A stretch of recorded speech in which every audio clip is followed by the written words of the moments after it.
welcome everyone to the fourth day of the 2022 state meeting in the Washington State Society of American Foresters. Thank you all for being here. Excited to see you again. I'm real excited for today's talks. Our theme today is going to be urban forestry. So our speakers will be Tom Hansen. He's going to talk about foresters as arborists. And then we'll have Deb McGarry speaking about arborist reports. And after that, we'll have a couple more student presentations from Green River, where they will be focusing on water quality and the effects of storm discharge on water systems. I just want to take a quick second to thank all our speakers today and our sponsors. Thank all of you for showing up. And of course, thank the Northwest office and our planning committee for putting this together. Before we do any of this though, I'm going to have our current SAF president, Chris Mish, speak. So Chris recently retired here February last year. And before that, spent about 15 years serving as the director and state forester at the Alaska Division of Forestry. He's been in our meeting all week, and so we figured we'd have him talk to us a little bit. So Chris, I'll hand it over to you. Okay, thank you. I just want to say good afternoon, everyone. It's still, of course, morning here, so I'll be sipping my coffee here in Alaska. And winter still has us fully embraced. We have about, I'd say 90 inches of snow still on the ground. Breakup is going really slow this year, but it's really good to be with you all today and have a few minutes to talk to you about some of our priorities and things that we're working on to make SAF even a better organization than it already is. You heard a little bit about my background, but maybe a little more context would be helpful too. Prior to me starting with the Division of Forestry, I worked for an Alaska Native corporation for 15 years. We had 32 villages in interior Alaska. We provided forestry and fire services for, and that was in basically the boreal forest, the whole center part of the state. And then prior to that, while working my way through school, when I first got to Alaska, I worked as a logger, a tree thinner, a tree planter, and had my own small business for the first few years until I got year-round employment in the profession that we're all in. So that gave me a lot of interesting experience to bring to the table. And I don't think I ever worked so hard as I ever did, except as a tree planter. That's a pretty tough business to be in, although firefighting is pretty close too. So a lot of manual labor in both of those. But I would like to speak a bit about what we're doing as what I'm doing as president of SAF and some of my priorities and missions. And I'll put a link in the chat box to a piece I wrote for the Forestry Source earlier this year that outlines and goes into some details. So if you have a chance, maybe take a look at that. But I'll just give you a few highlights of some of the things that we've been doing and what I've been up to. I'd say probably one of the most important things is continuing to make sure that we support the local state chapters and our local members. And we do that in a number of ways. Communication is a big part of that. And you heard Terry talk about some of the efforts underway to help with the business model adjustment that we're all going through and some of our bookkeeping, just building value to membership. And there's a number of ways that we're working to do that. We've recently added more staff that will help us bring more value and quicker response times to members' needs.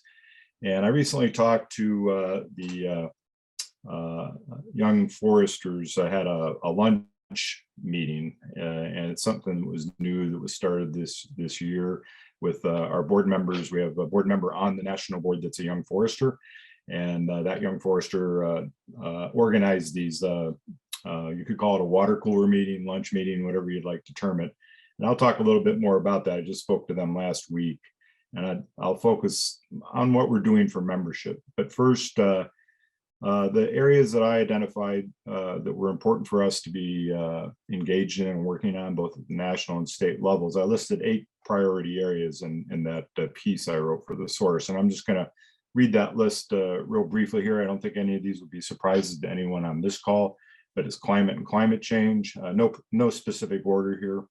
Forest health, insects and diseases, watersheds and water yields, forest products and the economic pressures that we're faced with that, recreational use of forest lands, public safety and public health, that's particularly with regard to wildfire, public perceptions and attitudes toward active management. So those are all key things that we're all dealing with in the profession. And the one thing that trumps all of those and that we're really trying to put some time into is helping develop, maintain a sustainable workforce to do all these things, because there's really more work to do out there than there are natural resource professionals to do it. It's always impressive to see how many jobs there are and openings across the full spectrum, from entry level to mid-level to senior level positions that are available, nationwide. And there's really just not the workforce there to address these issues I just enumerated. So of course, SAF has a big piece in that, developing a workforce through our accreditation programs, through continuing education, through the Certified Forester program, and just being a member of SAF. And with that, I'll kind of pivot into what I talked to the young foresters about. And these were really student foresters, a lot of them, and we'll just be, getting out into the field looking for their first, year-round job. And I said, why SAF? What are the 3 reasons you want to be an SAF member? And I'll just sum it up as job opportunities, the Certified Forester program, and continuing education. Now, each of those have a different piece that goes with it. As you move from being a student into finding your first full-time job, SAF gives you a leg up on opportunities through all the various resources we have where you can find those jobs, weekly emails, the job board, and Forestry Source. There's a whole variety of ways that you can get good information about positions. I just got an email this week, 27 positions across the country that range from entry level to more mid to senior level positions. But I know when I got out of school, that's not how you got a job. You had to really hunt and peck for a job in 1982. It was not an easy environment. Then the Certified Forester program, being credentialed. This provides a way for you to establish yourself as someone that has taken an extra step to show and demonstrate your skills and abilities. And we're working hard to bring more value to the CF program. We're also thinking about developing and launching an urban forestry credential. I think you heard Terry mention that in his talk on Monday. And so that's something that's potentially on the horizon for us. And your employees will take notice of that if you're a credentialed forester, so will prospective clients and peers. So it's really just an extra way to say and demonstrate your professional dedication to the profession. And then, of course, to maintain that, you take CFE credits, and that helps you keep on the top of your game. Technology in forestry is changing so rapidly. CFEs is a good way to help you through forest ed and some of the other things that we have to stay like I said, on top of that game. And that continuing education piece is really important. And so it's great that we can help provide a key way for you to stay informed and stay sharp. And then finally, you develop this network of peers and friends in SAF. It's pretty impressive and amazing when you travel around the country like I've had the opportunity to do, to see what's going on at the local chapter and state levels. And it's really an energized organization. People care about the resource, they care about what's going on in the country, and we're trying to do our best to do our part to make it a better place. And that's forests and trees, in my opinion. They offer solutions to a lot of our challenges that we're faced with right now. So with that, I think that's probably my 10 minutes. I'm going to cut it off, and if there's any questions, I can try and answer a couple quick ones, but be happy to do that if there are any. So thanks very much again for the opportunity to talk to you today. Okay. Yeah, if anyone has any questions, you can either post them in the chat or feel free to raise your hand. And I'll put that link in the chat box here too, to that document I mentioned.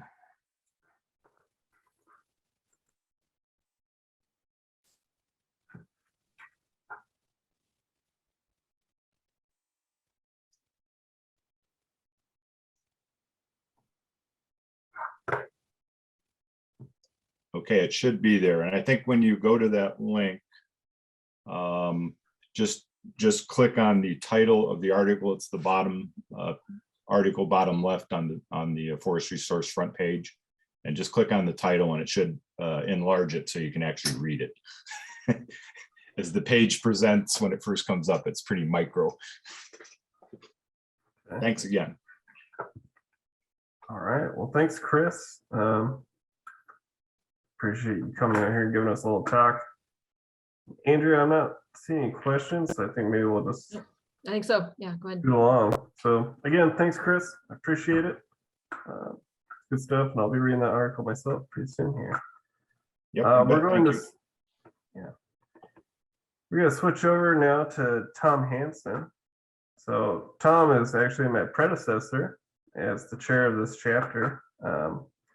Earlier in his career, he did a bunch of forest management and appraisal work in Western Washington. And after selling that consulting business to American Forest Management, Tom started up Arbor Info LLC, which is an arboriculture consulting business that works with home builders, developers, and attorneys and insurance companies.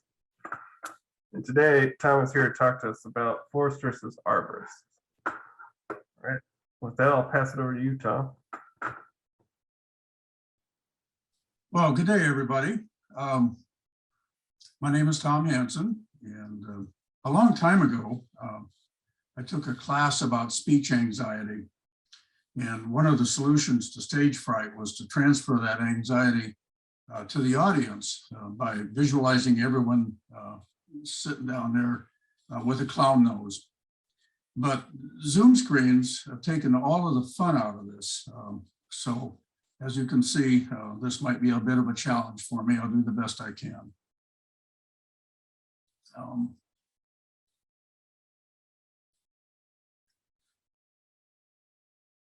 So I'm going to talk today a little bit about the role that foresters can play in the management of trees in urban and suburban environments.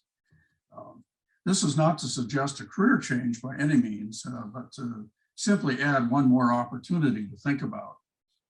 And it's good exposure for foresters to understand a little bit about what consulting arborists do and the need for that profession. My career, after graduating from the University of Washington with a degree in forestry, has always been in the consulting realm. I started out with a company called International Forestry Consultants. I eventually bought that company, and in 2012, I sold that company to American Forest Management to give them a foothold out here in the Pacific Northwest. Sorry about that. And stayed with them for a few years, and then in 2017, I opened my own one-man shop called Arbor Info, which is what I'm doing right now. So that career path led to years of timber cruising and management of several thousands of acres for a few non-resident families, basically from Europe, that own forest lands in Western Washington. And I also, with my colleagues, developed a forest and forest land appraisal part of the company, and we ended up working in most of the states west of the Rockies.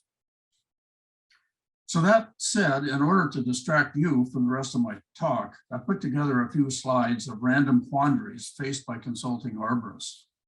And I'll trickle those along as we go, just to keep you awake. My career in the consulting business, during my career as a consulting business, I kept the office in the greater Seattle area. And as time went on, the area grew in population, and densification became a very strong, very popular way to accommodate that increase in population.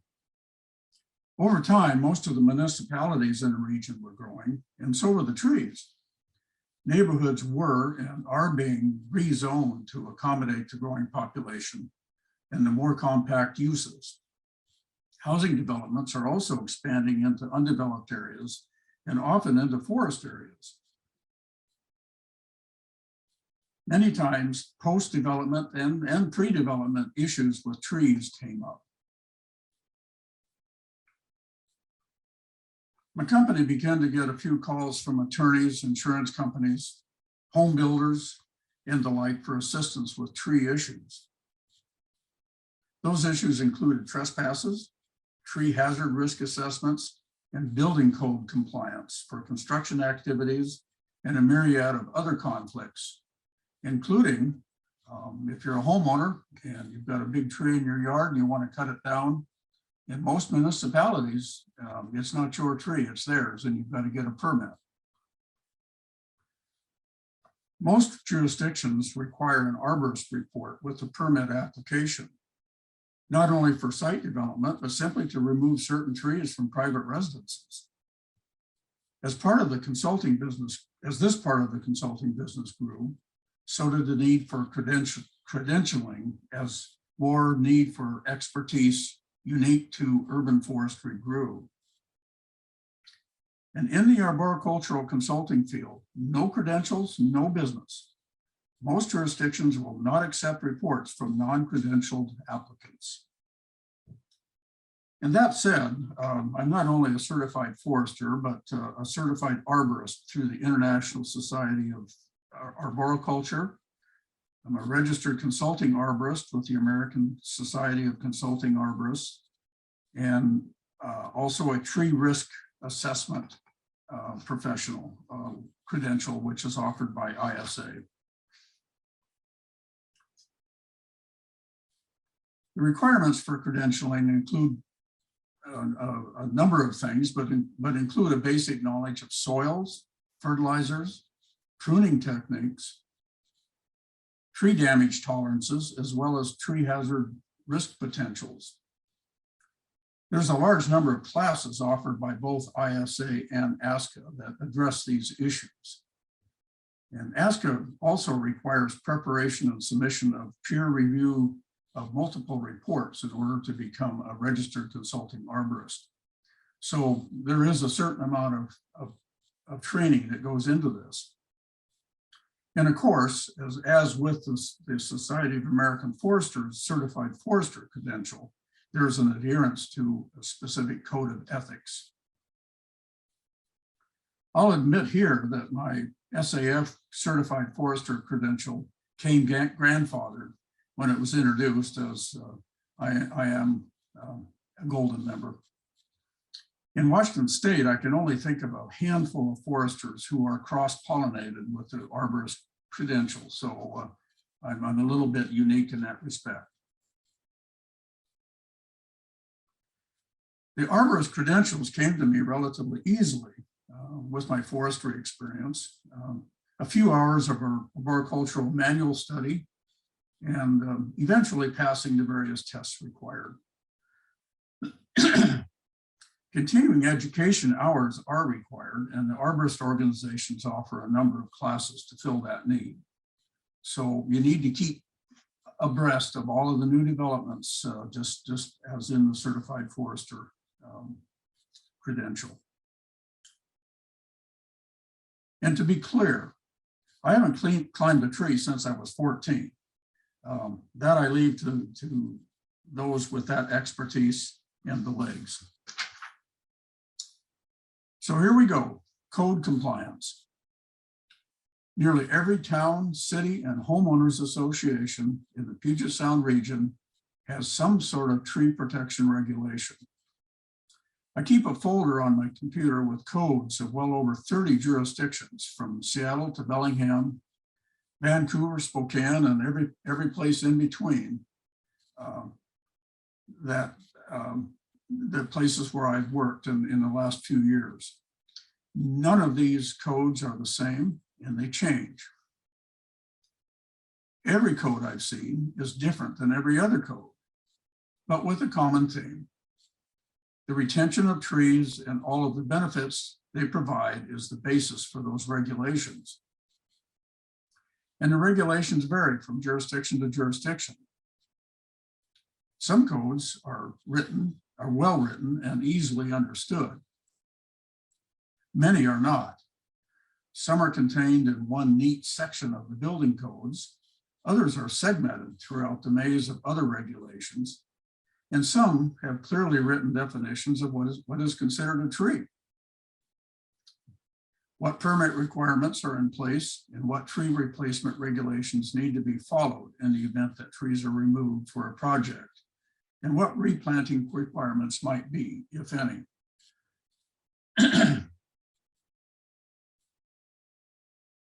So what do I mean, consulting arborist?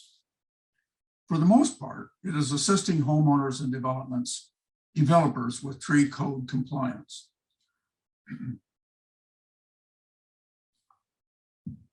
Trespasses? Well, if a homeowner wants a better view than a neighbor, including public lands, with a big tree wants to keep the tree, what better way than to get that view than to cut the tree down or top it, particularly when the neighbor is away or when nobody's looking.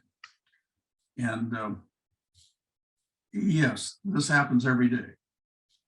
And this can lead to lawsuits and tree valuations, as well as tree replacement planning. And this goes for the old, I thought the property line was over there adage.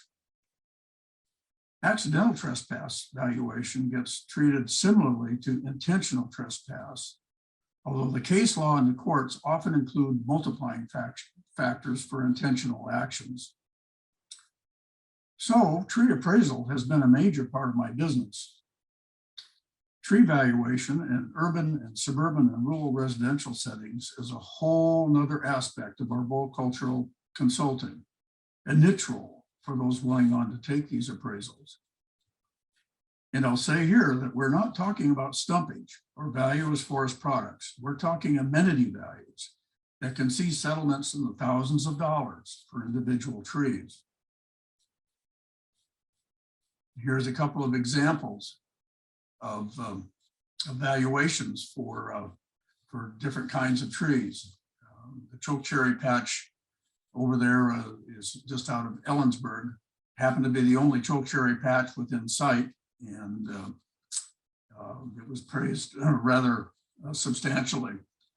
The western red cedar tree you're looking at is just down the hill from me here in Kenmore, and it shielded a private residence from a high density new development. And there was a dispute about whether that tree should be retained or not. And as you can see, it received a substantial valuation. I've been working on a few tree valuations in Eastern Washington lately. And we have this conflict. Are these trees forest trees or are they amenity trees? Well, it's all a matter of location, location, location. And then we have the local issues. Unfortunately, this tree that you're looking at now happened to be a city-owned tree.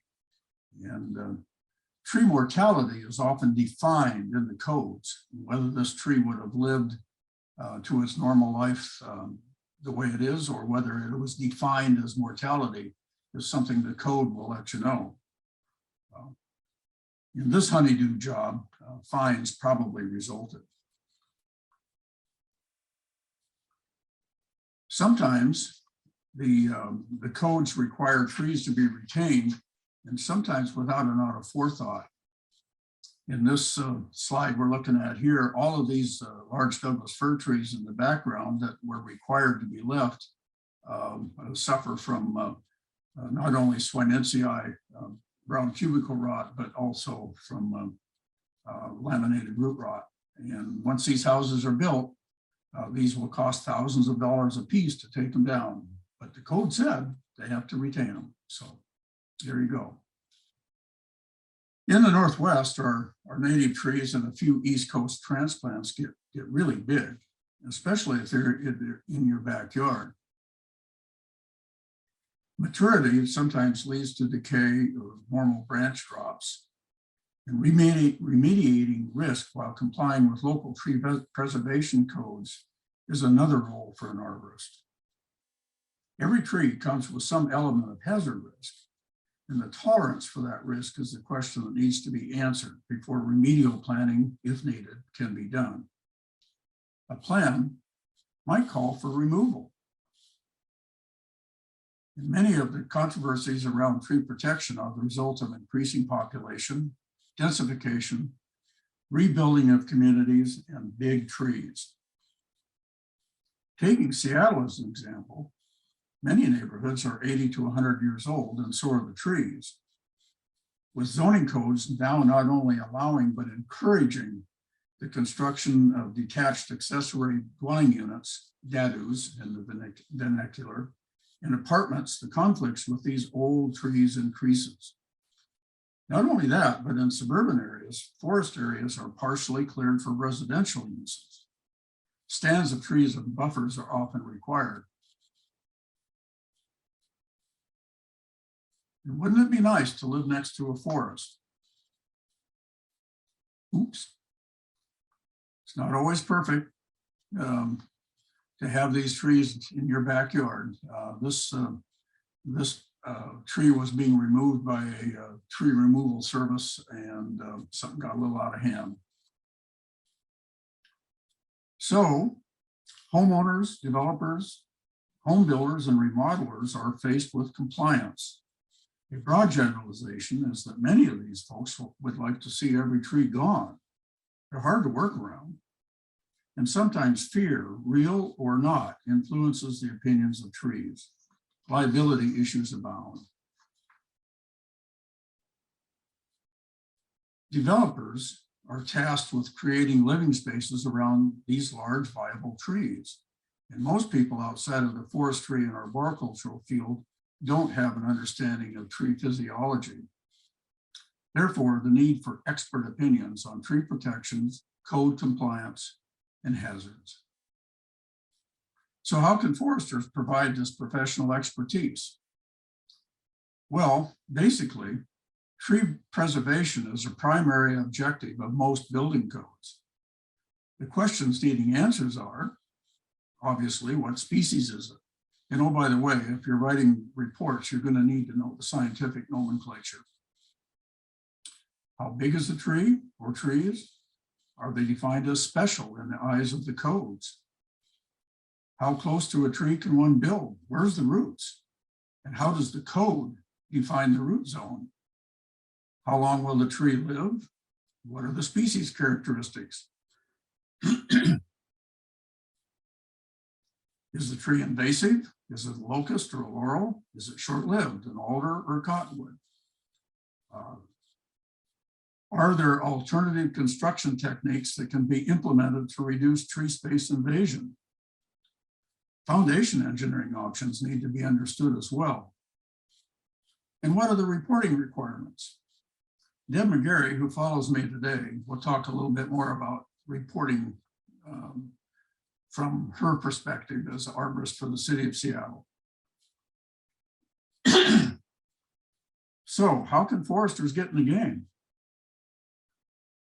Our forestry training and experience are pretty well adapted to arboriculture consulting. Of course, there needs to be a bit of refinement and a change of focus. And this is helpful in understanding the conflicts and the solutions to tree issues. But basic knowledge of tree physiology is key. And knowledge of trees that are more likely to adapt to the pressures of urban suburban needs is elemental. Understanding the polarity that trees instill in homeowners, neighbors, developers, and regulators is essential. And believe me, they are polarizing. And communication skills, I can't emphasize this enough. Not only the spoken word, but the written report that goes with every tree issue. So this turn in my career has been interesting, exasperating, and fun. And there are some tricky parts. Knowing the codes, knowing the non-native species, communicating with stakeholders, and maintaining objectivity. As I said, trees are polarizing. You've got to stand your ground as an expert. But overall, it's been a good adjunct to forestry consulting, and it's easy on the knees. Here's some information for the two primary credentialing organizations, the International Society of Arboriculture and the American Society of Consulting Arborists. You can contact them for more information. And that's all I have. Nice. All right. Thank you, Tom. So again, if anyone has any questions, go ahead and post them in the chat. To kind of get us started, Tom, knowing now that you do quite a bit of public speaking, working with, around touchy subjects with landowners and the city, kind of looking back, what courses or classes would you have taken in college, or maybe have gone back to supplement with other sources to prepare yourself for what you do now in terms of that kind of outreach and communication? Well, for instance, the University of Washington, what used to be the College of Forest Resources, also includes the urban horticulture division. And there would have been a number of courses offered out there that would have talked a lot more about urban tree preservation and that sort of thing, which you would not get in the traditional forestry curriculum. So had I known a few decades ago that I was going to end up doing this, I would have sought out some of those urban horticulture classes. But both ISA and ASCA offer good continuing ed classes to keep you abreast of what's going on. Nice. All right. So John had a question. Can you discuss errors and omission insurance or other liability needs for an urban forester? Well, and we need to make sure that we distinguish between an urban consulting forester or urban consulting arborist and a tree service company. There's a vast difference in those requirements. I do carry errors and omissions insurance because there's always a possibility that that a forester could miss something. Maybe you missed a conch on the back of a tree and it came down. So it is essential that you have that type of coverage. And it's essential that your insurance carrier understand the difference between what you're doing and what the tree service guys are doing. Do you at all find that you get confused with working in tree service? Oh yeah. Yeah, when I talk to foresters, I normally just get a blank stare. And when I talk to the tree service guys, they kind of wish I would just go away. So it's very interesting. It's been fun. And I was happy to give this little talk to the foresters here and kind of maybe erase that blank stare. Nice. Let's see, Jean had a question. Are you asked to help with rules and regulation writing or revision in any of our local cities? I've done some of that, yes. Okay, nice. And so with that, kind of do you see value then of having urban foresters or even forestry professionals volunteer to serve on urban forest planning commissions for either their local city or community? Is there more things that maybe foresters can do to help get our expertise in front of the general public to help with these difficult conversations? Yeah, I think that foresters, at least the foresters that I know with their practical experience with primarily with our large native trees, can offer a lot of expertise to code writing. And yeah, getting involved with your local community is a great way to offer something to the public. Mm-hmm. Yes, okay. Looks like Kevin had a comment and a question, so I'm going to ignore, or he has a long introduction, but essentially the issue with the case in Bellevue with the landowner wanting free firewood, that kind of ties into it. So his question is realistically, are there any cases where someone is actually going to make money on having a big tree removed by their home, or at least get it removed for free? I've been doing this for 25 or 30 years, and I've never come across a situation where a homeowner would make any money from selling a tree in their yard. And in most developments, at least in the urban areas, it's just too difficult. And many of the trees have a lot of defects in them that trees growing in the forest wouldn't have. So the answer is not likely. Mm-hmm. Nice. Well, I imagine it'd be difficult to get a logging truck through some of those streets in Seattle or Bellevue. So yeah. Nice. Okay. Yeah. Okay. All right. Any other questions? Feel free to raise your hand too if you'd like. Oh, okay. Looks like we got one more. Thanks. Okay. Oh, and actually, Jean has some one of their students passed their arborist test recently, and a couple are also looking to do that. So congratulations. Nice. Great. Okay. All right. Well, I think we're good. Thank you, Tom. Thanks. Thank you, everybody, and give me a call if you have any questions. Yes. Well, thanks, Tom. I appreciate you coming out here and talking to us. Excellent presentation. So following up on Tom, our next speaker is Deb McGarry. So Deb has worked in urban forestry for almost 20 years and has served with the city of Seattle since 2007. These last 3 years, she spent working with the Seattle Department of Construction Inspections, reviewing development applications and applying tree regulations. And today she's here to talk to us about her perspectives based on that work. Deb, are you ready to present? I am ready.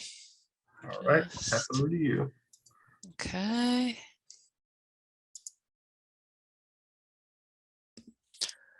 And let me know if you can see this.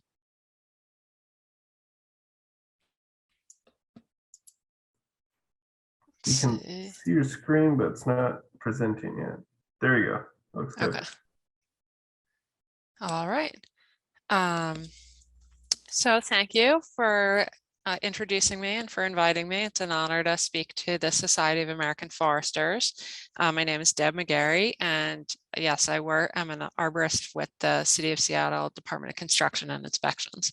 And I'm going to talk about many of the similar topics that Tom covered, but from the government perspective. So,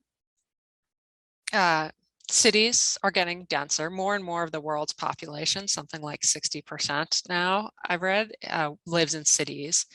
And in our region, cities are growing fast and are getting denser.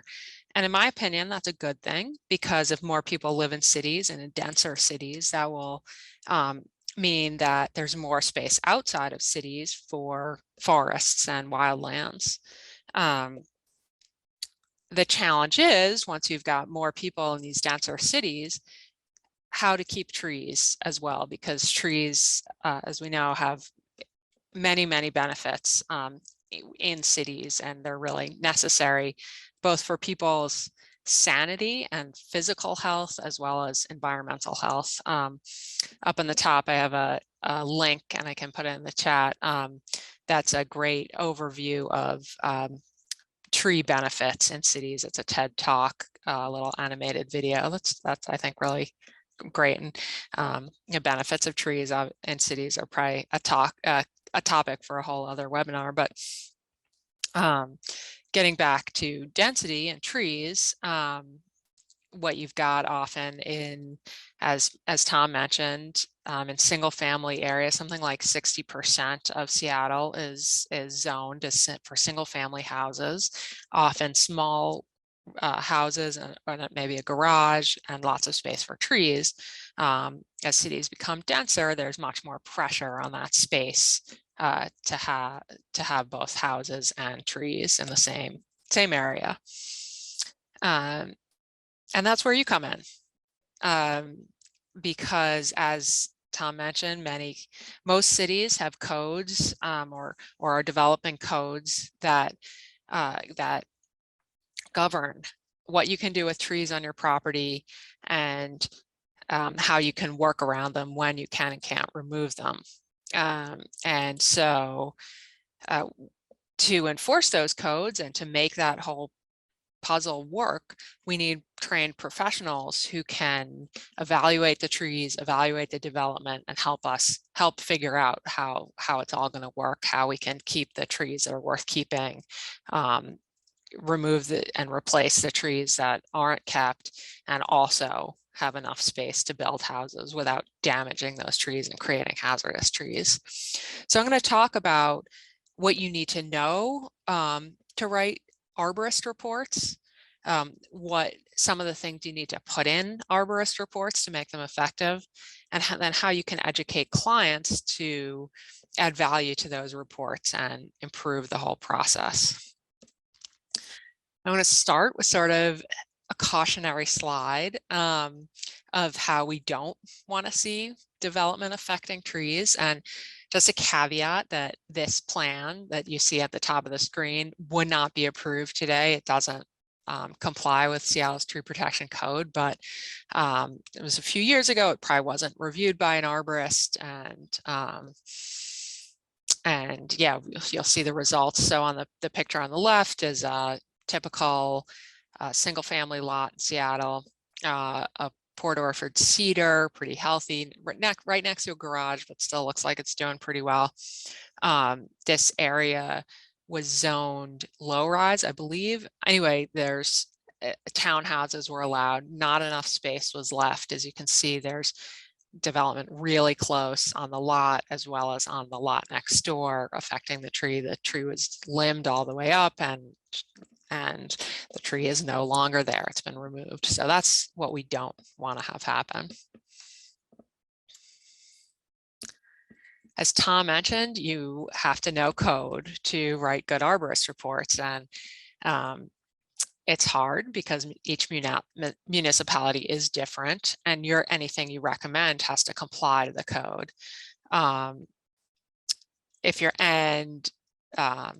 The picture on the left is a cartoon, but yeah, zoning regulations, the books really are about that big, and they cover everything from what kind of house, what kind of building can be on a particular property or in a particular area, to how wide your garage door can be in contrast to the rest of the house. Luckily, usually the tree part sections are only a few pages, but as Tom mentioned, they could be scattered throughout. And if you're not sure what the regulations are, I'd really encourage you to ask, look for any online resources, and beyond that, reach out to the city officials of whatever city you're working in, as well as colleagues, to find out which city officials might be able to help, or just to ask for help with understanding the regulations and how they apply to trees. And again, I can't speak for other cities besides Seattle, but I know that here we really would much rather work with you as early in the design process as possible. So I'll give an example of how important it is to know the code. Say a developer wants to build a foundation with the corner 6 feet from the tree, and you've used air excavation, you found that there's no roots in that area, you make a recommendation that placing that building 6 feet away isn't going to hurt the tree, it's going to stay healthy. Now, my job as a reviewer, I'll look at those plans to make sure that they are in compliance with the code. And I'll say, well, no, because in Seattle, you can't build in the inner root zone, and that inner root zone is, more than 6 feet away. So that design is not code compliant. That means the client has to redesign. And that every time they have to change a plan, a design, it's very expensive and it's very time consuming. So really everyone wants to avoid that. And the best tree information, the most accurate tree information as early in the process helps avoid that multiple rounds of redesigning a project. And now I'm not going to say Seattle is the best code or the perfect code or, scientifically valid code. I have a lot of thoughts about that, but not in control of writing the code, unfortunately, unfortunately, I don't know. But it's the code we have. And so what my job is to make sure that review a design and make sure it's compliant with the code. And if it's not compliant, I can't allow it, even if I might agree with the consulting arborist recommendation. So again, as Tom mentioned, you really do need to know tree identification, both ornamental and native trees. If you're not sure, use references, books, online references, ID keys, ask colleagues, whatever you can do, take classes, whatever you can do to get your identification right. In winter, deciduous identification is obviously a lot harder, but you can use Google Street View that will often show trees in different seasons, maybe photos from an owner if available. But you do have to know the genus and species and of ornament of all the trees on the lot. And as I mentioned earlier, mistakes in identification can lead to major project delays. Now, with again, a caveat that you have to know the regulations. If a regulation just asks you to identify a tree, whether it's coniferous or deciduous, then it's much less important, obviously, to get the species right. But an example in Seattle, for example, we had a project a few years ago where the arborist report originally said it was a red maple and it was an Acer platanoides, a cultivar. That tree was exceptional at 22 inches. We often use DSH, diameter standard height. It turned out that it was a red maple that was a Japanese maple cultivar, which was exceptional at 12 inches diameter at standard height. And at Seattle, exceptional means that you have to preserve the tree. So again, that caused some serious project delays and I think a dispute with a neighbor.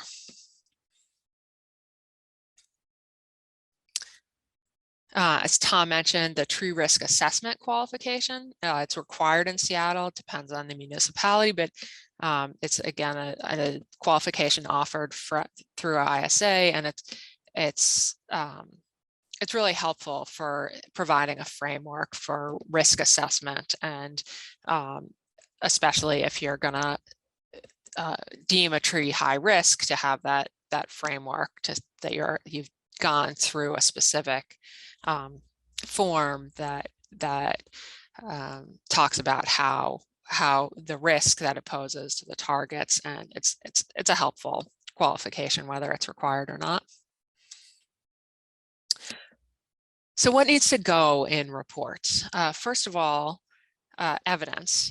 Any claim you make about a tree, please provide supporting evidence that proves that your claim is correct, essentially. For example, if you recommend a larger or smaller tree protection area, why are you recommending that? Are there surface roots that extend throughout the yard, and you can tell that if cutting them, developing in that area would be detrimental to the tree? That's good evidence. If it's a species tolerant of disturbance and you're recommending a slightly smaller tree protection area, talk about that species and that it can withstand the proposed disturbance.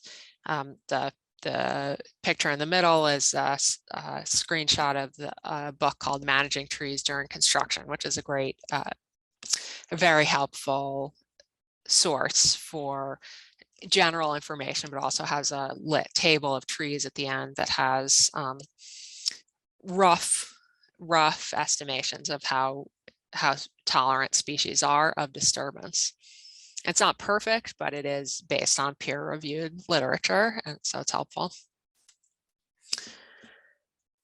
Reports really need photo documentation, and a better report really does have good photos. Now, we're not asking you to be a wildlife photographer. I found that I liked that photo with the flicker showing the cavity, but we don't need quite that level of detail. But if you're going to claim that a defect makes a tree hazardous, it's really important to have a photo of the defect as well as the whole tree, to show the defect in context and how big it is compared to the rest of the tree. For example, if you're saying a tree has a large cavity, therefore needs to be removed, you really have to give evidence, and in the form of photos are definitely the most helpful. Which brings me to another issue that, as a reviewer of the plans, yes, we work a lot with the developers, but we also get a lot of calls and questions from, say, neighbors or other residents. We work for everyone in the city. And so we get questions. Why did that tree have to get removed? And, especially in urban areas, well, everywhere, people get really attached to certain trees, and especially in urban areas where trees might be getting rarer and rarer, people get upset when trees are removed. So we need to be able to provide really good evidence, really good pictures explaining why a tree was approved for removal. So some reports need analysis in Seattle. If a developer proposes to put any kind of development within the outer root zone of an exceptional tree, we require that there's analysis showing that that tree from a certified arborist showing that that tree won't be harmed by the proposed development. If you're going to do analysis, you got to have detailed plans. And one thing that really is often missing is an understanding that the building foundation is not the edge of excavation. That's probably, and I learned that when I started at SCCI, I wasn't really thinking about that, but being on building sites, you get a much better understanding. And if you take away one thing from this talk, if you're going to be doing writing arborist reports or doing consulting work in urban forestry and you're doing analysis, please, I'll say it again, remember, the building foundation that's shown on the plans is not the edge of excavation. The picture on the right shows what it looks like when it can look like when a building foundation is built. To put in a concrete foundation, you need to have forms, and someone, usually kind of big guy doing construction work, is building those forms, and he or she, I guess, has to get in there between the excavation and the edge of the foundation to build those forms. And that's generally a minimum of 18 inches. And people, excavators or people who build foundations prefer a little more. When it's a deeper excavation, say it's for like a 6-foot deep basement, they need to excavate, leave even more space for what's called the layback area so that the edge of the soil doesn't collapse onto the person that's building the form. So that could be even more over excavation. And those are questions you really have to ask if you're of the applicant, the owner or the developer, if you're going to be providing analysis. You have to know where the utilities are going, if there's any overhang of the building that might affect the tree canopy, how deep is the excavation. Again, also considering canopy effects. So we think a lot about the roots and effects of the roots, but say you have an existing 1-story house and that's going to be made, maybe the foundation won't be expanded, but the upper part of the house is going to be expanded up 3 stories. Is that going to require pruning off half of the canopy? That would have a big effect on the health of the tree. Now, educating clients, this isn't something as reviewing arborist that I would be involved with, but I think it can really add value to your business as a consulting arborist to help inform your clients that, as I mentioned earlier, trees should be considered as early as possible in the design process, and that will hopefully, if you have the correct and accurate information and the code of the municipality where you're working, that should really help the permitting process, and that everyone, especially the owner or developer, has a real interest in that. I can't tell you how many times we get a project, there's a good arborist report, it correctly identifies the trees, makes recommendations about how close or far the development has to stay from the trees. And it's clear that the designer has not even read the report because the buildings are too close or they haven't shown the trees accurately on the plan. So it's helpful, it can be helpful just to remind the client to make sure that they incorporate the information from the report into their design. And know that tree protection is a process. It's not just, okay, check the box that, okay, I got an arborist report, that part of the whole project is done. It really, again, needs to be, tree protection needs to be incorporated both into the design, into the planning for it, sort of the location of the house, the design, and then implementation in the field as well.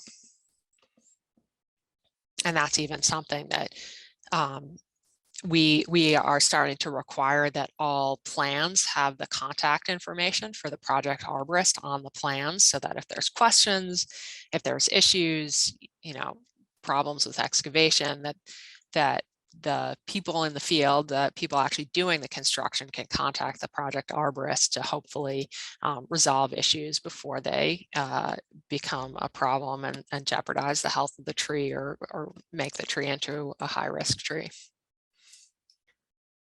Another thing that's really helpful, as Tom mentioned, again, construction techniques would be a whole different webinar, but learning about construction techniques could be really helpful for projects, for informing clients. The picture on the left is a grade beam. Now, that wouldn't actually be allowed in Seattle because it's in the inner root zone, but the construction technique is one that I think can be really helpful. And there's multiple construction techniques that can minimize excavation, and some of them are using grade beams, using L-shaped footings as opposed to the traditional T footings, using pier or post foundations, so supporting infrastructure on piers as opposed to the traditional spread footing along the whole base of the building.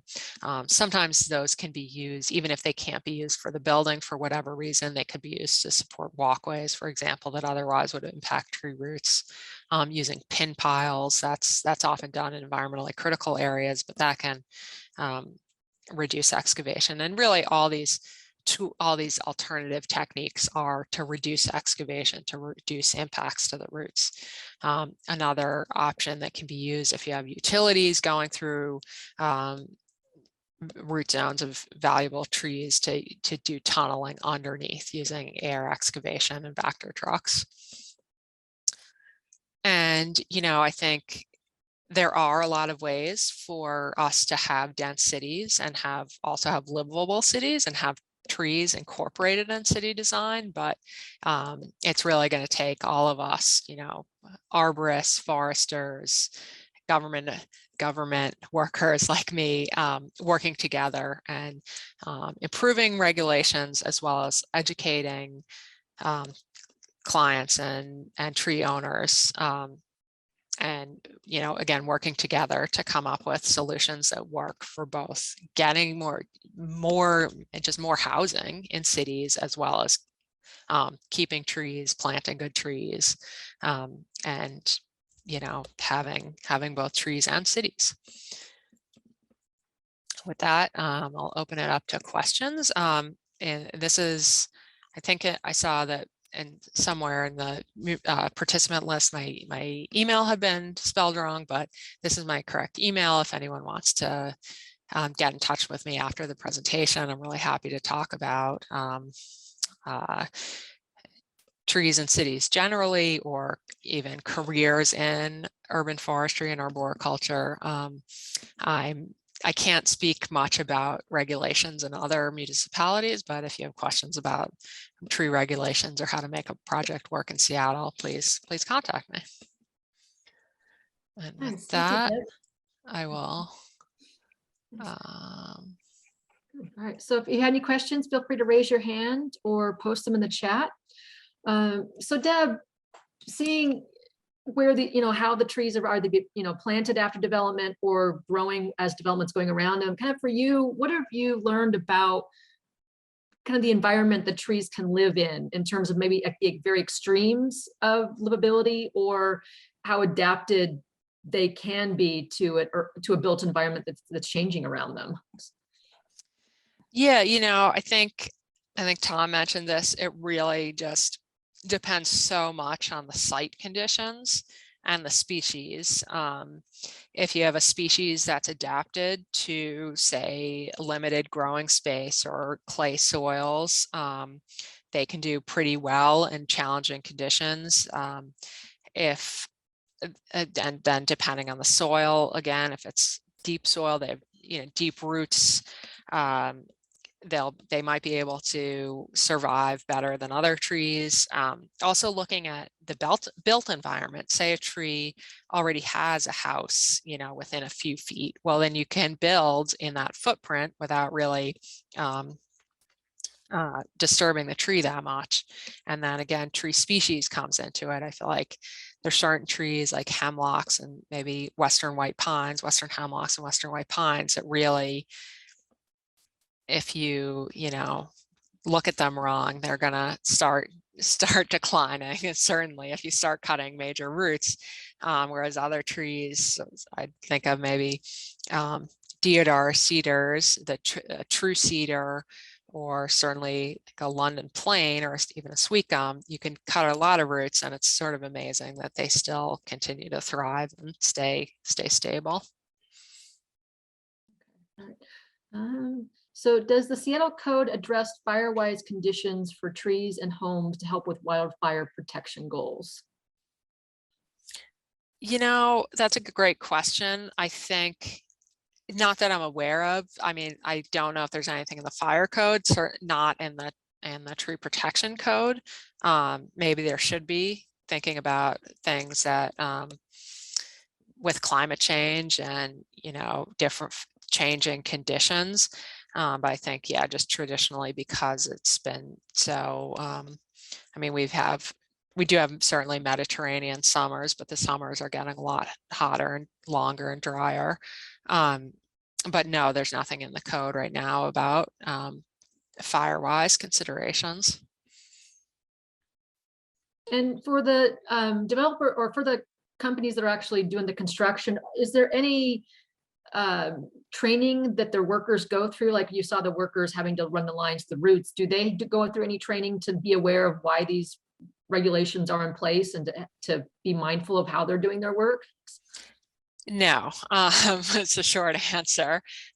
There's and bigger projects, a pre-construction meeting, and smaller project, a first ground disturbance meeting where a site inspector goes over, okay, you have these trees, you need to have tree protection per plan. And they've actually kind of recently started checking before the construction starts that the tree protection is up. But really, I mean, that's one of our biggest challenges. We work a lot in on the plan review, and then, you know, some excavator operator who's a subcontractor doing the demolition of an old house just kind of ignores it. And it's just hard to have enough staff to really enforce and just educate people enough. But we're pushing for that more enforcement. And has there been any studies, or you probably haven't had the bandwidth to be able to go back and look at trees, you know, maybe that were developed or had development around 5 years or 10 years earlier, to see how they, what the response has been to that development, to then help inform whether improving the regulations or adding new ones to adjust for some trees? You know, there really hasn't that I know of. I sometimes, if there's a project in my neighborhood, I'll go by, but nothing formal. I wish there was. It would be a great, I think, graduate project for someone in, you know, at UW in the forestry school, or an undergraduate project even, just to look at projects that have been completed and see how, you know, look at the plans and see how the trees are doing, but hasn't happened yet. Nice. And last one. So again, if anyone has any questions, feel free to raise their hand or post in the chat. So for you, kind of looking ahead, where do you think the city might be going then in terms of regulations? What new things do you think they haven't considered yet that maybe will be on the books in 5 or 10 years, knowing, again, maybe with climate change or different building construction methods or materials, kind of where do you see this going? It's an interesting question. I have a lot of ideas, and it's definitely hard and political to kind of try new things within regulations, but a few new developments just in the last couple of weeks. Seattle passed, the Seattle City Council passed a ordinance requiring tree service providers and also consultants to be registered as tree service providers to and to say that they have, understand the rules in Seattle. So if they get caught cutting down trees that they're not supposed to cut down, they get fined, and no one who's not on that registry is supposed to be working on private property in Seattle. It goes into effect, I think, in November. There's another new ordinance that reduces the size of exceptional trees with the idea that, we're trying to protect more trees. I think it's certainly challenging to have the kind of flexibility that we really need to be able to really evaluate site by site, what are the healthiest trees and what are the trees with the longest potential for life, to keep, where we can get the projects, get housing built, but also keep enough space for trees and trees that are going to be healthy in the future. It's really just challenging to write that into legislation, but I think that's the way we really need to go. As well as also, expanding replacement requirements, making sure that the trees that are planted are going to be, successful in light of climate change, and choosing species that are appropriate for urban areas and that can survive urban conditions. All right, well, thank you. I think that's it for questions. So again, if anything occurs to you after the fact, feel free to post in the chat. Otherwise, we'll turn it over to Elijah. Great, thanks. All right, well, thank you, Deb. I appreciate you giving us this talk. Super interesting. I think what we have coming up next is our Green River students. Not sure, Jean, will you be running this one today?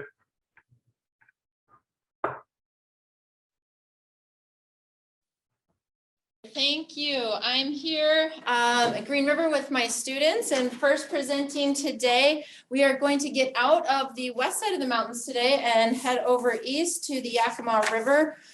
We have Daniel Davis, Cecilia Hanley, Michael Hayes, and Malin Wold presenting on the water quality metrics comparison between floodplains and the main stem of the Yakima River. So with that, I'll hand it over. Hi there, I just want to introduce, I'm Cecilia, and so we took our research quite a ways away. We headed out to Horn Rapids State Park, which is located in Richland. That falls in the Yakima River Basin. So that consists of quite a bit of floodplains.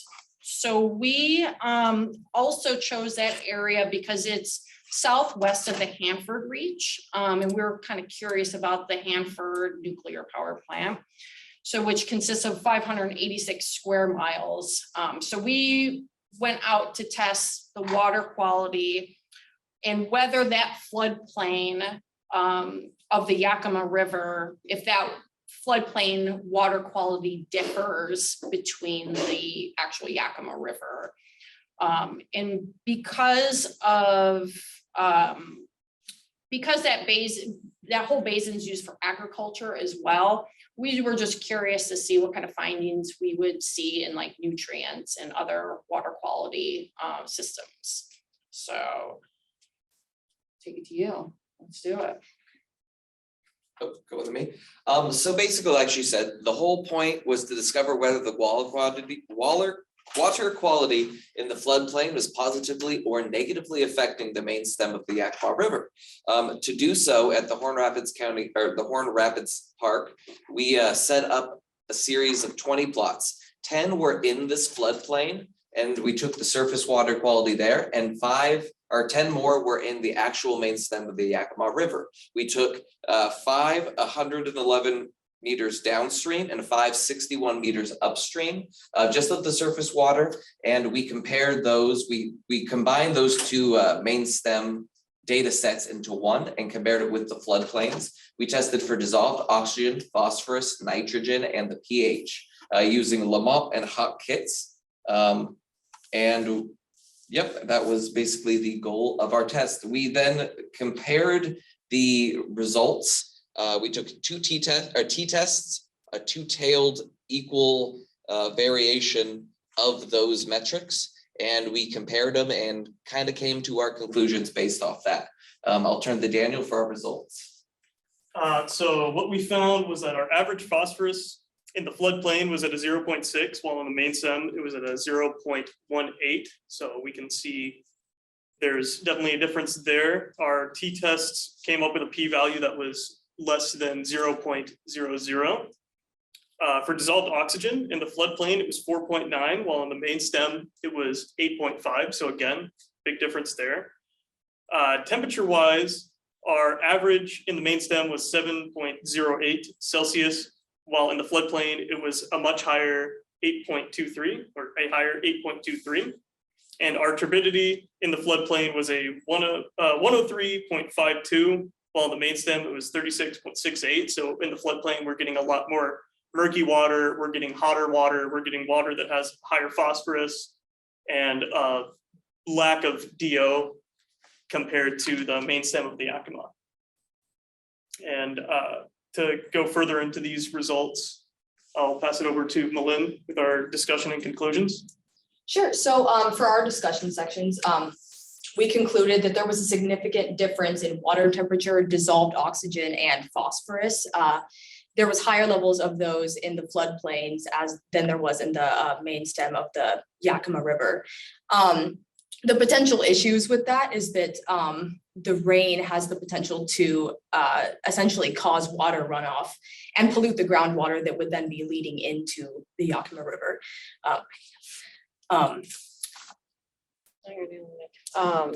Also potential for potentially nutrients coming from the Hanford Reach as well. Specifically in the past, they've tested for, they've had high nitrogen.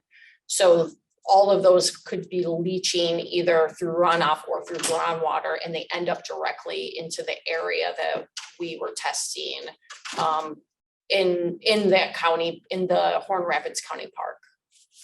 A reason this could be really important, as Cecilia previously mentioned, the Yakima River is a prime river for agriculture in the region, as well as it is a home to native salmon, and they use it to traverse. So any negative implication of this floodplain affecting the water quality in the Yakima River could have more severe implications. So we felt it was really necessary to explore this. So I think we're ready. If you have questions for us, we'd be happy to discuss those. Okay, yeah, so folks, feel free to either raise your hand or post it in the chat.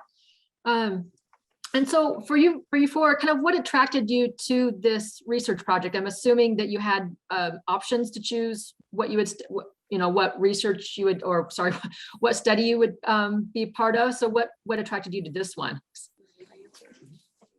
You can bump it.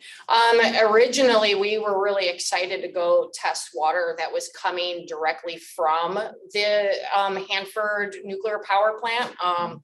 And one of the creeks that we originally wanted to test happened to be intermittent and was dammed, so for agriculture. So when we arrived, we were like, well, if there's so much agriculture and there's so much runoff, the floodplains are just as important to the quality of the water of the Yakima, and it could reflect that water coming as runoff and not just a direct creek.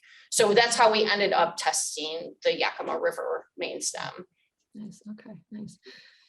Nice. And so, what did you enjoy then about collecting the data? Kind of the field work. What did you enjoy about it? If I can get this one, I feel data collection is the most fun part of the job because, of course, we're doing something that we found important or at least interesting, and doing all the science behind it is serious. But at the end of the day, you're hanging out with your friends by the river, and so I feel data collection was probably the best part, and it was the most enjoyable part, and I would do it again anytime. Nice. I might have missed this. So when did you collect? Was it which month was it? It was March 5th from about 11 a.m. to 5 p.m. in the afternoon. Okay, was it a decent day or was it? It was roughly about 12.7 degrees outside the whole day. So Celsius, of course. So it wasn't too hot, wasn't too cold. It was actually really comfortable. A nice day to be waist deep in water for most of it, if I'm being honest. Nice. Oh, cool, nice. Nice. And so what, if you had a chance to go back and not necessarily do the study again, but kind of what other questions did these results prompted or given you that you might want to go back and ask another question or and ask this question in other parts of the river? Personally, I believe that since we did go there with the original intention of judging this based off its proximity to Hanford, we found out so much more than I ever knew about floodplains specifically. And it kind of raised in me the idea that there's probably plenty more floodplains just like this. And even if it has nothing to do with the nuclear power plant, the fact that we did find a difference in the floodplain from the main stem on a much more grand scale could indicate potential for water quality decline in the future. And I personally think it would be worth exploring more, just other floodplains on the main stem of the Yakima to determine if there is anything there that could, over a grand scale, over a grand period of time, cause a decline in the Yakima River. Okay, nice. And had this floodplain been altered at all over the decades, or is it still relatively intact? This has definitely been altered. The dams have changed the way that the water is flowing, and where we were was a state park, so that land is protected. They have spent quite a bit of time trying to repair the riparian edges of the Yakima, but they just leave it as is. So if it floods, it floods. If it doesn't, it doesn't. But it is a used state park. But they're not concerned about the floodplains taking, affecting housing and things like that. Okay, nice, nice. And so what was the data collecting experience? Did you run into any issues at all, or was it pretty straightforward? It was pretty straightforward. Like I said, we collected 10 plots in the floodplain, and all those were just surface level flood water collection into our test kits, which again tested for dissolved oxygen, nitrogen, phosphorus. It was a pretty straightforward experience. I don't believe we ran into many hiccups in the actual data collection. We did want to keep our plots evenly spaced. So in some cases, we had to go a little bit into the deep, treacherous waters of the Yakima River, but it was pretty calm that day. So honestly, we didn't run into too many complications. Okay. And just out of curiosity, how come there wasn't then an invertebrate component added to this? It would be an interesting thing to look into. Mm-hmm. However, at the time of this research project, we were more so looking into water quality metrics and testing for, like I said, we had phosphorus and turbidity and dissolved oxygen. At that point in our education, we had not quite gotten into vertebrates and invertebrates quite yet. Okay, nice. All right, nice. More importantly, it was really hard to locate a Geiger counter, which is what we really wanted. So maybe next year we'll be able to get out there and test for that. Nice, nice. And so what are some maybe management implications then of your results? Is it possible to extrapolate any out? Can you give more detail on that question? Just more of knowing you found more phosphorus and that was less dissolved oxygen. Kind of how does that have any implications, not only necessarily on the species in that area, but also maybe in terms of management? Does any management need to change in order to address those issues? So we actually were in contact. So to gain access to the park, I reached out to the Benton County State Parks, and they were very excited to have us there. But we shared our research with them, so they work with the Washington State Conservation, and so they collect this data. So they're going to take our data and join it with that. So they will be able to use this data to see if there are changes that need to be made within management. So we were able to be in direct contact with the parks. Nice. As far as that goes. To add on to that as well, possible management things that could be done are just monitoring these floodplains more frequently. Again, we were only out there for one day. It would be very worth taking multiple samples multiple times throughout the year and seeing if maybe there needs to be some restoration work, maybe trying to mitigate the amount of negative water that is going into the Yakima River. There are many different management techniques that could be put into place, but we are not really far enough in our education to know exactly how those would be implemented. Nice, okay, nice. And so had data been collected in this area before, or is this the first time, you know, one of the classes have been out there? Data has regularly been, as far as, this is the first time that we collected, but in talking with the park managers, that data is regularly collected there. Okay, nice, nice. And so out of all the studies then to choose from, kind of how did this particular one come up in terms of choosing to, or how did the idea even come up to begin with? Well, as Cecilia mentioned, we really were interested in the proximity to the Hanford power plant or its nuclear plant. So that was our original goal. We believe that the Coal Creek ran into the Yakima River. And so we wanted to test the difference between the two of those. However, when we got there, as science usually dictates, when we discovered that the river was dammed up, we had to adjust. We had to make an adjustment there. And so we took what was available to us and we researched what we could, to be honest. And it turned out that we found some interesting results. Nice, all right. Thank you. Thanks. Anyone else, anybody, other questions? Nope, I'm not seeing anywhere, any, thank you. Thank you. Thank you so Thank you. much.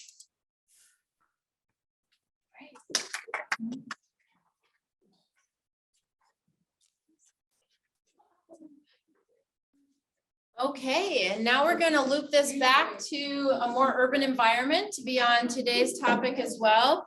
And I'm going to now introduce the last presentation from the stream ecology class. This is Porter. Your presentations tomorrow will be out of our wildlife classes. And so right here I have Michael Streifel, and he's presenting the research for his group, who is also composed of Rowan Bass and Justin Johnson, and looking at the impacts of storm discharge on McSorley Creek, which is an urban creek. So I'll hand that over to you. All right. Hello, everyone. Michael Streifel, as she said. We're really interested in figuring out the storm drain's effect on the McSorley Creek. Oh, 1 second, let's get your poster up. here, I'll get it. Okay, there we go. There we go. And of course, the scope of it is very general, just about storm discharge in general. But we had a very particular pipe that was pumping out a lot of water during a rainfall event that we were really interested in here, which is what the picture shows right there. That was the next day when it wasn't pumping out as much, but the day that we ended up testing, there was a lot more water coming out of it. And so this creek runs along the state park. It's a very narrow state park. It kind of stretches up into Des Moines, and it's pretty in there with housing all around, and there's different different businesses all over the place, and there's a truck stop. Is it not showing? Let's see here. Sure.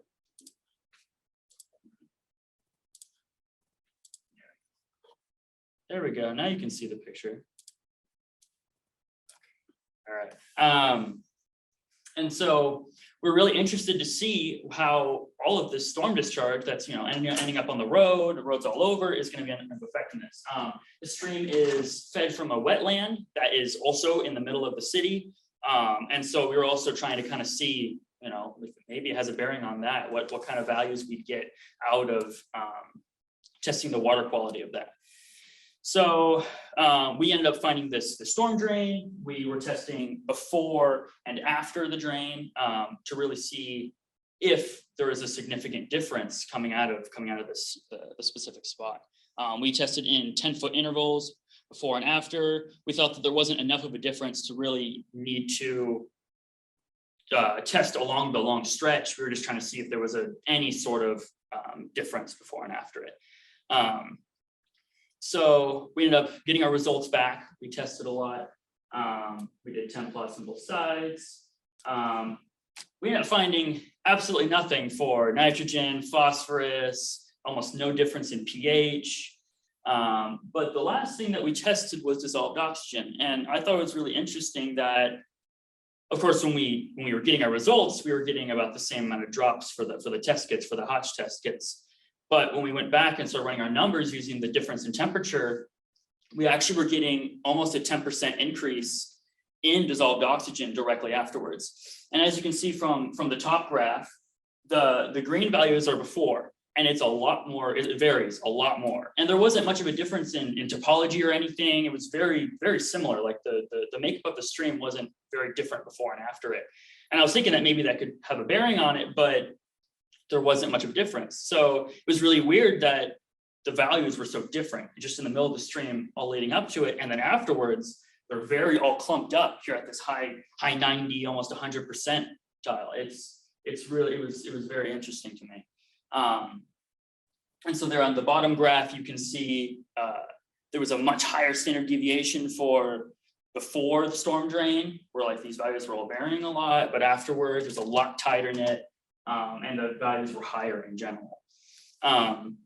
So moving on from the results, it's a long section, we need to zoom out. I don't know, that doesn't really matter.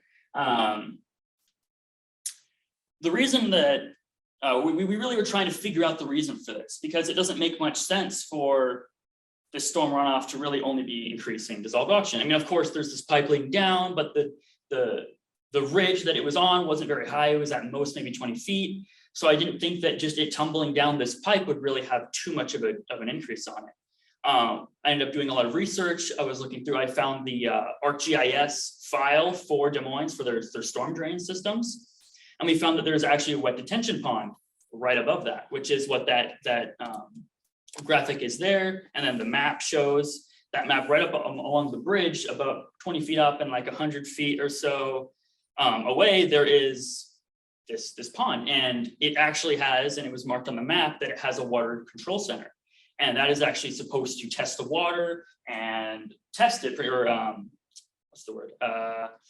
It's actually supposed to kind of control the different DO and the nitrogen. It's trying to make sure it stays within the acceptable limit. So the pond fills up with water from a recent rainfall event, it cleans the water, and then as new rain comes down, it's going to push all that water out down into the stream, and it should be clean water. And what that ended up showing was this water coming out of it was actually higher in dissolved oxygen.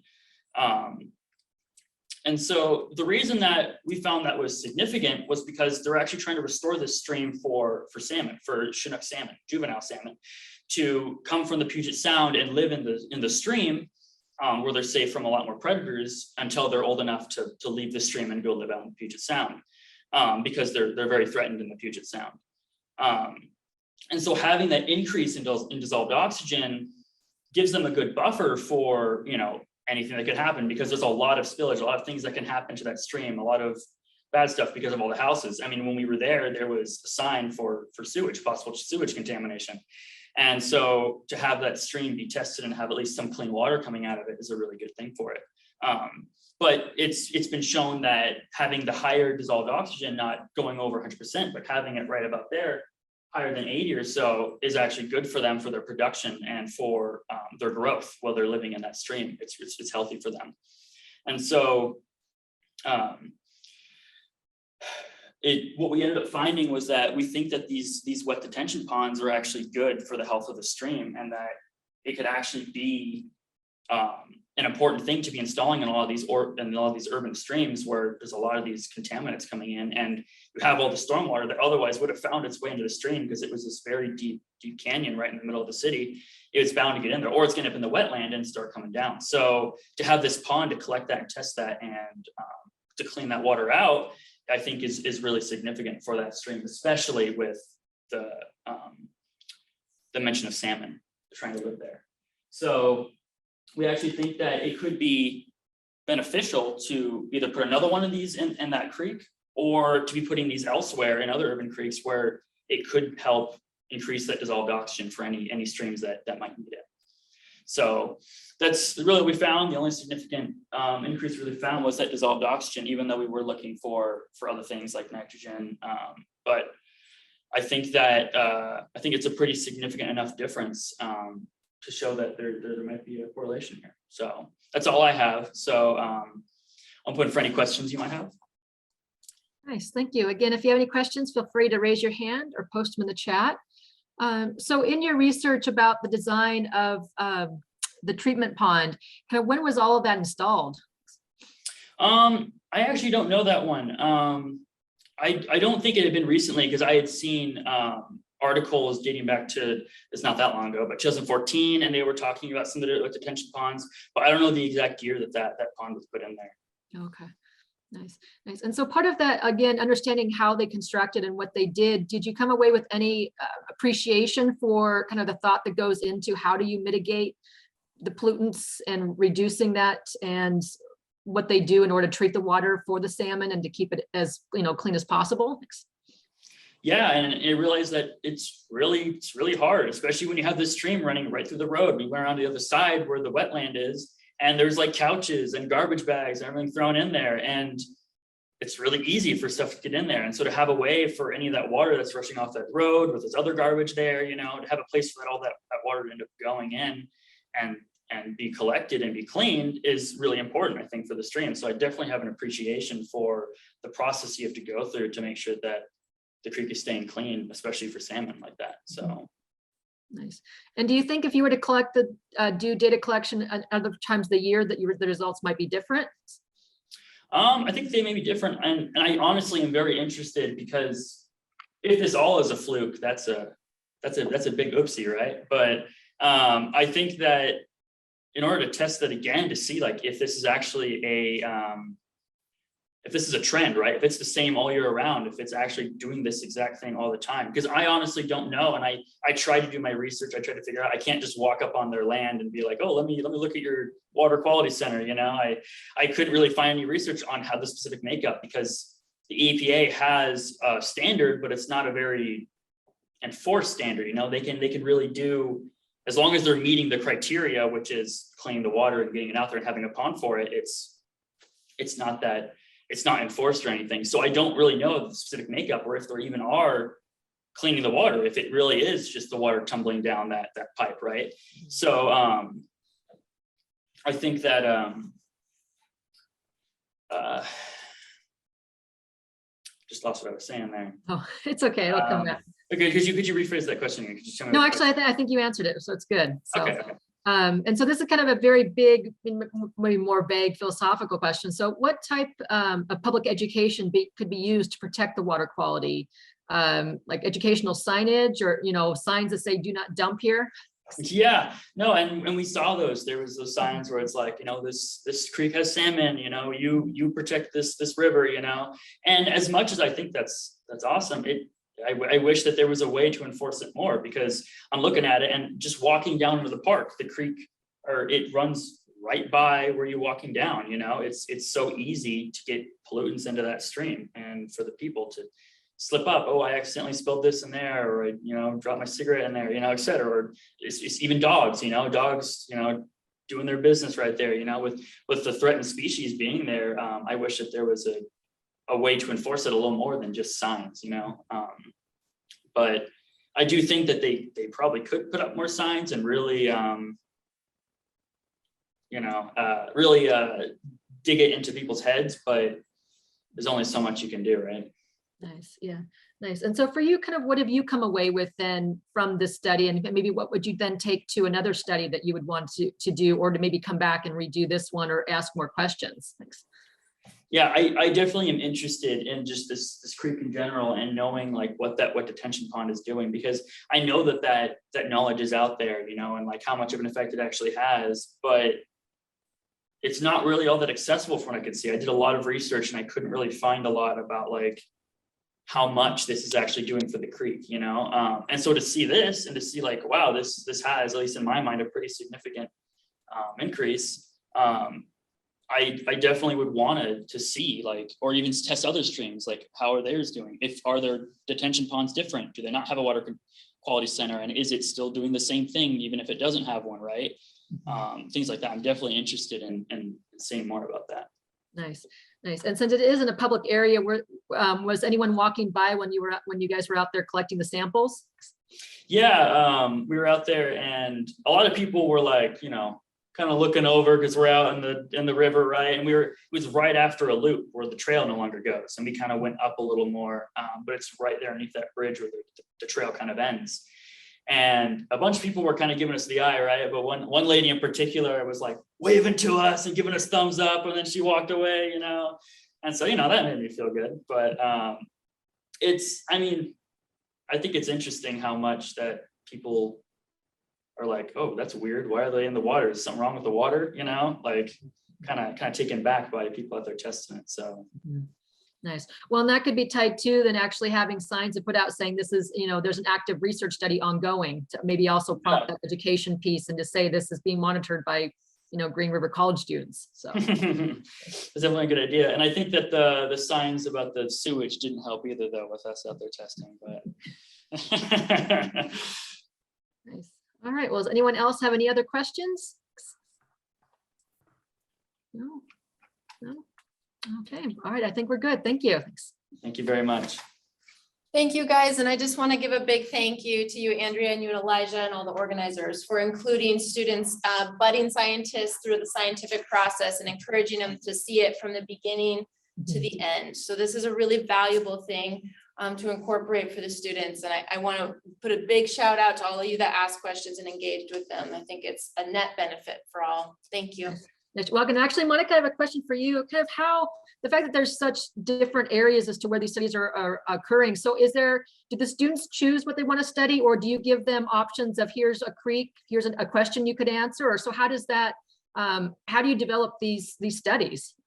So we have 10 weeks to go from here's the scientific process to you're presenting a scientific poster. It fits within our quarter system. And so we start the first 4 weeks doing a series of methodologies that they could utilize out in the field so that they can get an idea for what they're really passionate about in terms of what's going on in what we're measuring out in the class. In those class periods, we are measuring over time. We're going back to sites every year and monitoring them.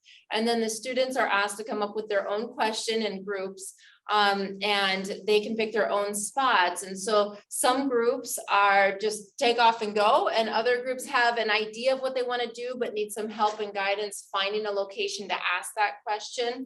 And some groups like Cecilia's had a location in mind, and then had the conditions changed from what they expected in the field. And so there's a little bit of mentorship and coaching on still getting a good scientific project out of what nature presents you with. And that's a very real learning opportunity for people in the field.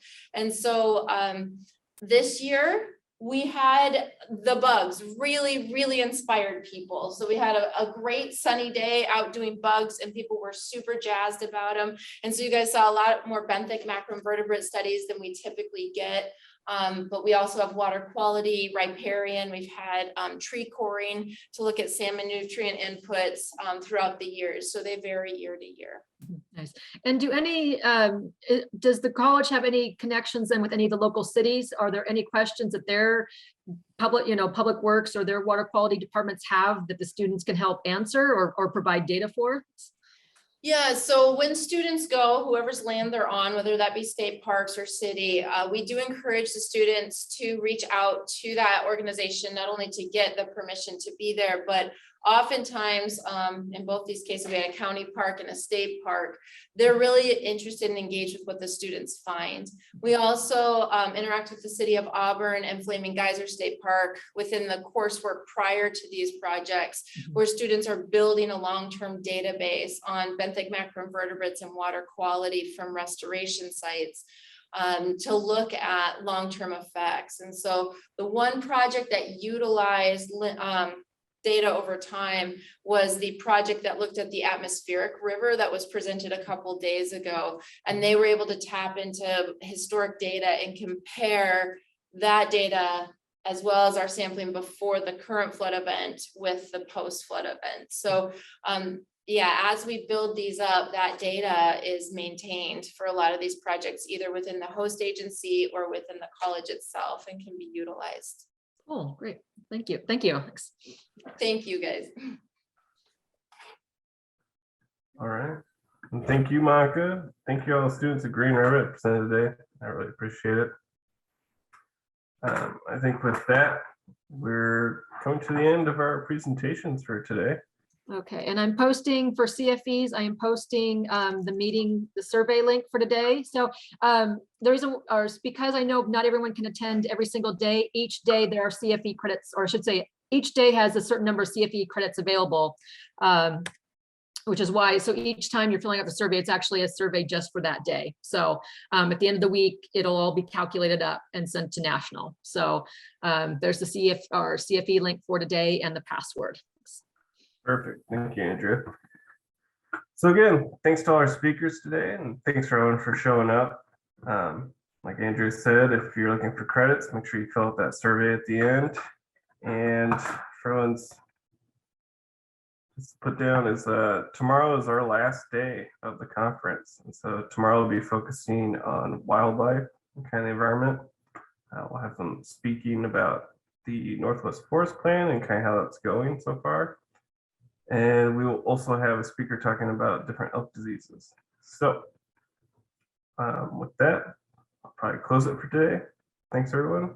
And I guess we'll stick around for a few minutes. If anyone has any questions, could fill out the survey. Otherwise, have a great rest of your day. Thank you.